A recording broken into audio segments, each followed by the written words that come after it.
Hi everyone, Anthony Fantano here, internet's busiest music nerd, here with an interview, as you may know, toward the end of this month, February. Wild Beasts, the UK-based art pop and indie pop outfit, has a new record coming out titled Present Tense. They dropped a record a few years ago titled Smothered, which you may remember that I dug, and I was wondering, considering how synth-heavy the latest single from this new LP of theirs is, if they're going to be changing their sound in any significant way, if this new record of theirs is going to be bringing the band's music into a different direction. So I caught up via the internet with one of the band's singers and a multi-instrumentalist from the band, Hayden Thorpe. Transition! Here we are on the internet with Hayden Thorpe of Wild Beasts. Thank you for coming online with me. Pleasure. We got there. LP that you guys have coming out. Yeah, absolutely. After an album as dramatic and as theatrical as your last album, Smother, what can you say to sort of mentally prepare me for what you guys are going to be doing on Past Tense? Present tense. Yes. Oh, man. Or it could be future tense, I suppose. This is the big debate about the whole. We took a while to actually come up with the title itself. I think it's definitely more aggressive and clear-eyed than Smother. I think Smother was kind of fragile and quite considered, and I think maybe Present Tense is probably more sensual than intellectual. You know, I think we try to go with the body rather than the brain. I think Present Tense is a bit more brawn to it. And I mean, that sort of emotional shift, is that what eventually led you guys to decide on Present Tense as being the title? I think we went for Present Tense because it was just kind of, you know, sometimes just little. The consciousness of the record is definitely, I think, made up by the kind of fragmented now. I think we kind of, even this as a kind of format to kind of talk to each other in is a kind of a head fuck, you know? If you think about humans and how our heads work, the fact that it's 9 o'clock at night here and it's probably early afternoon where you are, and those kind of leaps in time and consciousness that we just take for granted, I am of the theory that somewhere do leave a remnant of something. You know, I think we take for granted all this exposure to information and this breadth of possibility, and I can't. It's like a question of where is the man within all this? You know, how do we cope amongst this? And are you guys sort of, with this record, I mean, do you feel like you're embracing that, you know, that fragmentedness and sort of just giving that an auditory depiction? Absolutely. You know, I think it's not supposed to make complete sense. It's not supposed to it's not supposed to be neat and tidy, basically. I think we were kind of accepting of the mess, and I think that's what a creative person, I think, has to be accepting of nowadays, is because, especially as a musician, your every pub gig is captured on a camera phone, your every move is kind of blogged and tagged and shared and liked, and it's like, as you have to kind of relinquish control and accept the chaos of that, and I think the record in a way does that. Yeah, I mean, there's less privacy in sort of leading a public life than there's ever been before. From what I've heard from the latest single from this album and what I've been reading about how you guys made the album leading up to this interview, am I to understand that there's going to be a little bit less live instrumentation on this record, and this album is musically a little more electronically assembled? Yeah, absolutely. I think, you know, even just the confines of working from London and writing a record in London means you're inhabiting much smaller spaces.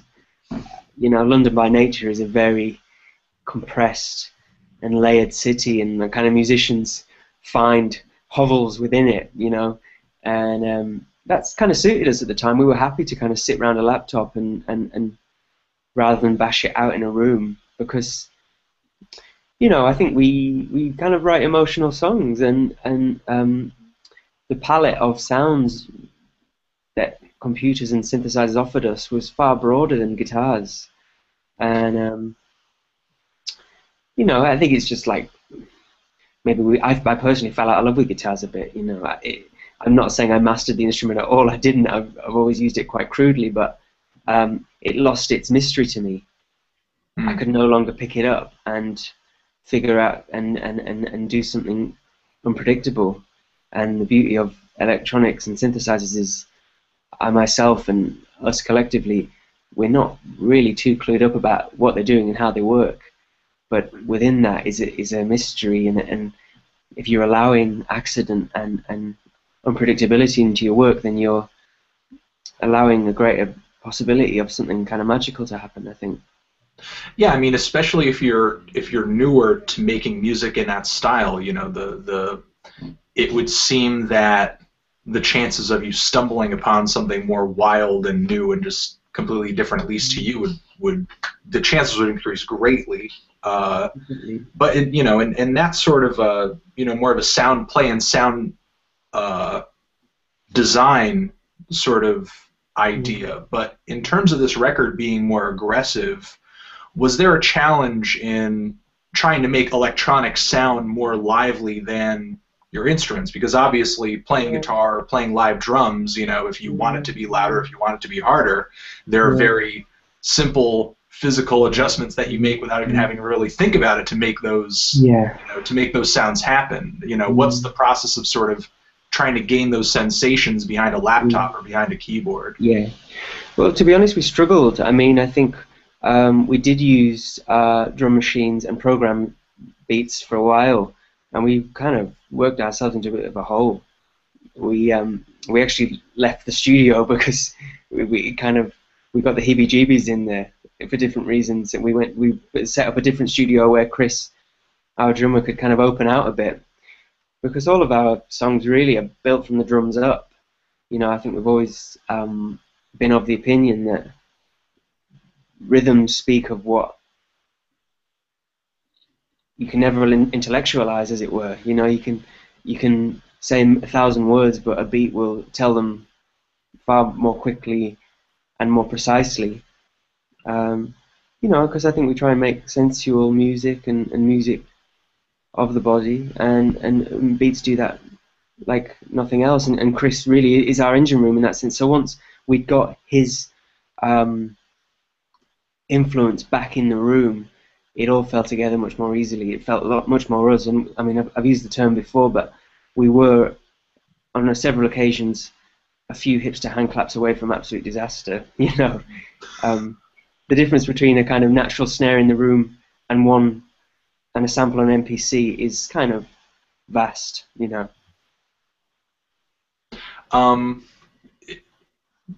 To drift away from the beats and more into the synthesizers, with this latest single that you guys dropped, there was an incredibly just really large and lush wall of synths just finishing that song out. Are we to assume that there will be many moments like this on Present Tense?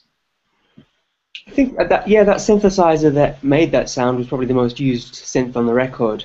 It was a Dave Smith Prophet 8, which is kind of almost standard issue now, because it's one of the most affordable and diverse synths you can kind of get right now. And yeah, I mean, and again, I'm not suggesting that we went to great lengths to design that sound. It was, in honesty, like many of the sounds, we've used a preset.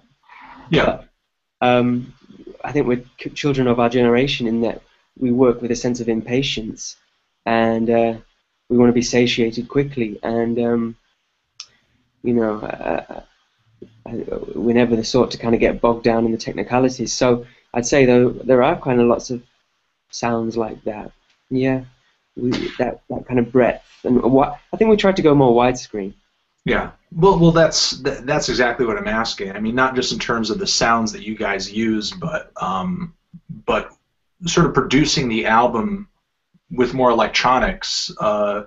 Did it seem like there was more incentive to pile these sounds on top of one another, just and Mm, stack the sounds totally. higher, or Yeah, absolutely. You know, how we were, and a lot of the songs really started out from quite an epic place already, from our standards. Um, so we were really at times bordering on the over epic. Um, but ironically, when we have more time, we tend to take away, we tend to strip back, and we had much more time on this record. We kind of decided that ourselves, and what we do in that process is kind of strip away the decoration and try and boil it down to what is the essential component to make this a functional, elegant piece of music, that works on an emotional level and kind of moves you in some way. And I think maybe the quicker you work, the more you're kind of covering up your past mistakes with other stuff. You're kind of plastering over them.